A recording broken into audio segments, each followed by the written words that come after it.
King Charles's blood-stained crown. The untold story. The gilded crown sat atop King Charles III's head, its intricate designs and sparkling jewels glimmering in the soft light of the coronation ceremony. But beneath the opulent facade lay a dark and turbulent history, one that had been carefully concealed from the public eye for generations.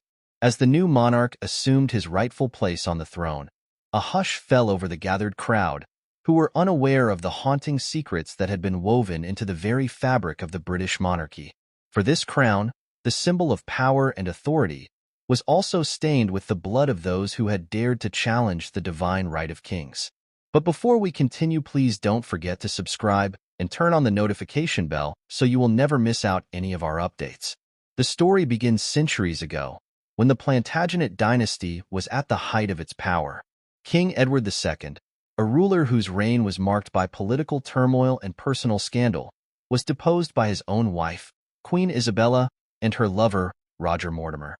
The king's brutal murder, carried out in a gruesome manner, sent shockwaves through the kingdom, and the crown he had worn was forever tainted by the stain of his blood. But the violence did not end there. Over the centuries, the British monarchy has been no stranger to bloodshed, with countless insurrections, rebellions, and power struggles leaving their mark on the crown.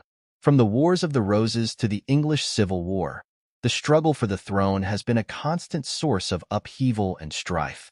One of the most infamous incidents occurred during the reign of King Henry VIII, a monarch whose unbridled lust for power and personal gratification led to the execution of two of his own wives. The crown he wore, a symbol of his divine right to rule, was stained with the blood of these innocent women, whose only crime was to fail to provide him with a male heir. And the bloodshed did not end there. The Jacobite risings of the 18th century, a series of failed attempts to restore the House of Stuart to the throne, saw countless lives lost in the name of political ambition. The crown, passed down through generations of monarchs, bore witness to these violent struggles, its gleaming surface forever marred by the crimson stain of those who had dared to challenge the status quo.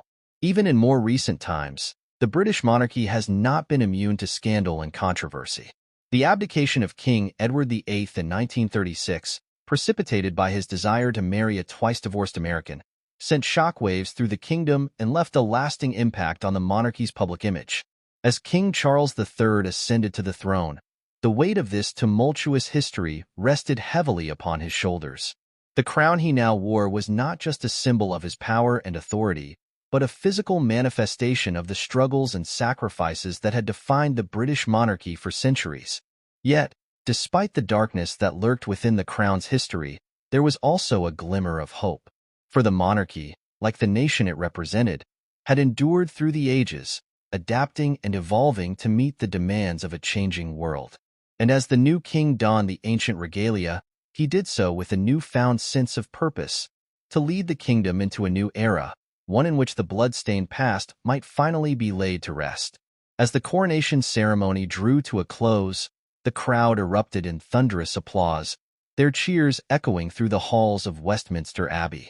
But for those who truly understood the weight of the crown, the moment was tinged with a sense of both reverence and trepidation, for the legacy of the past had become inextricably linked to the future of the monarchy, and the decisions made by the new king would shape the course of the nation for generations to come.